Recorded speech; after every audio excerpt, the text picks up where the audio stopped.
Assalamualaikum warahmatullahi wabarakatuh.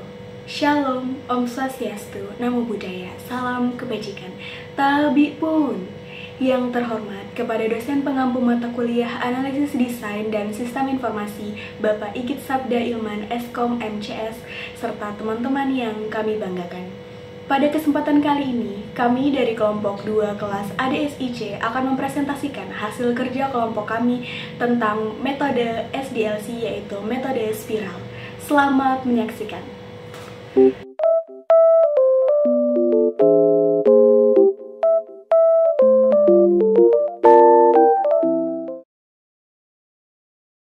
Model spiral pertama kali dikenalkan pada tahun 1986, dikenakan oleh seorang insinyur perangkat lunak yang berasal dari Amerika Serikat yang bernama Barry Boehm. Pada makalahnya yang berjudul A Spiral Model of Software Development and Enhancement. Nah, pada makalah tersebut berisikan tentang sebuah diagram yang dihasilkan dari publikasi yang mendiskusikan tentang model spiral ini.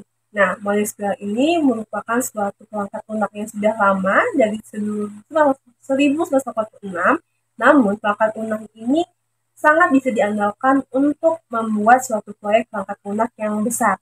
Nah, jadi seperti itulah sejarah dari model spiral yang selanjutnya akan dijelaskan oleh rekan saya. Materi selanjutnya yaitu metode spiral. Pengertian metode spiral sendiri adalah metode yang digunakan dalam pengembangan perangkat lunak, dan metode ini merupakan metode penggabungan dari metode waterfall dan metode prototyping. Fungsi dari metode spiral sendiri yaitu untuk membantu mengadopsi elemen pengembangan perangkat lunak berdasarkan pola risiko yang unik guna memastikan proses pengembangannya berjalan secara efisien. Baiklah, materi selanjutnya ada tahapan-tahapan dalam model spiral. Untuk menggunakan model spiral, ada 5 tahapan yang harus dilalui. Yang pertama, ada tahapan liaison. Tahapan liaison ini melibatkan komunikasi antara pelanggan atau user dan pihak yang terlibat dalam pengembangan software, seperti sistem analis. Tujuannya adalah untuk memperbaiki dan mengembangkan software sesuai dengan kebutuhan pelanggan. Yang kedua, ada tahap planning. Tahapan ini mencakup estimasi biaya yang digunakan, batas waktu, pengaturan jadwal, identifikasi lingkungan kerja, dan sumber-sumber informasi untuk melakukan iterasi atau teknik pengolahan. Hasil dari langkah-langkah ini adalah dokumen yang menyatakan kebutuhan sistem dan bisnis. Tahap ketiga yaitu ada tahap analisis risiko. Salah satu tujuan dari tahap analisis risiko adalah untuk mengidentifikasi risiko yang nantinya mungkin terjadi, serta untuk menghasilkan solusi teknis dan manajemen alternatif selama proses perencanaan dan implementasi strategi mitigasi. Yang keempat, ada tahapan rekayasa atau engineering. Pada tahapan rekayasa, ada beberapa kegiatan yang akan dilakukan. Yang pertama yaitu menguji, coding, dan mengembangkan software, menginstal software, membuat prototipe, mendesain dokumen, meringkas pengujian software, dan membuat laporan tentang masalah software yang nantinya akan segera diperbaiki.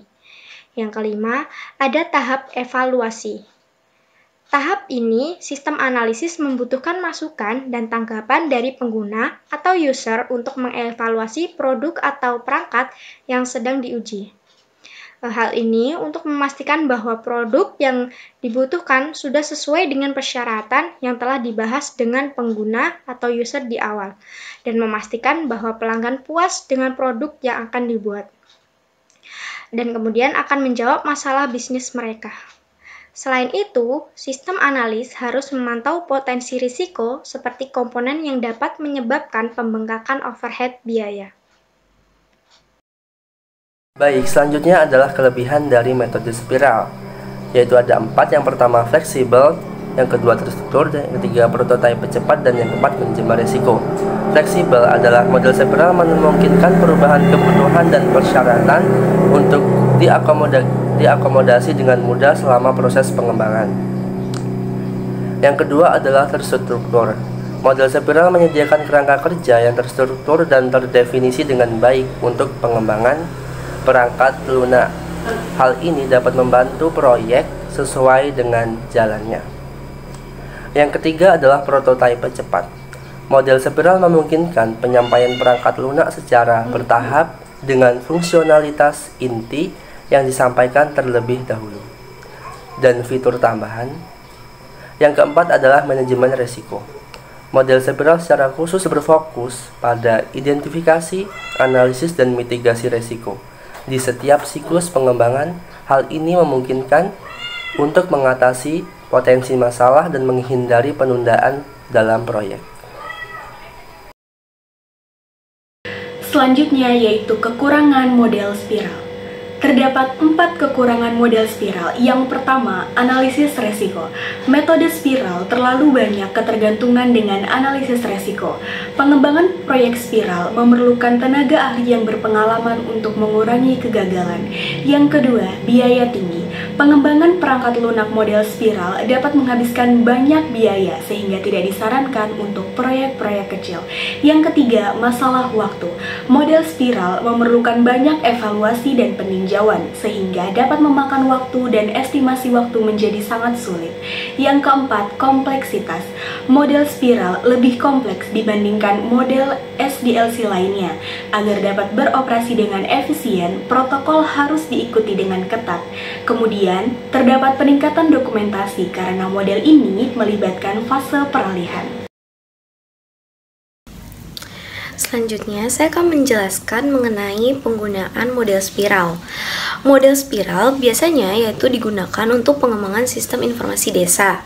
Ketika sebuah desa ingin mengembangkan sistem informasi desa mereka untuk meningkatkan pelayanan administrasi desa dengan menggunakan model spiral. Yang kedua, model spiral juga digunakan dalam pengembangan perangkat lunak. E-commerce sebuah perusahaan ingin mengembangkan platform e-commerce baru dengan menggunakan model spiral.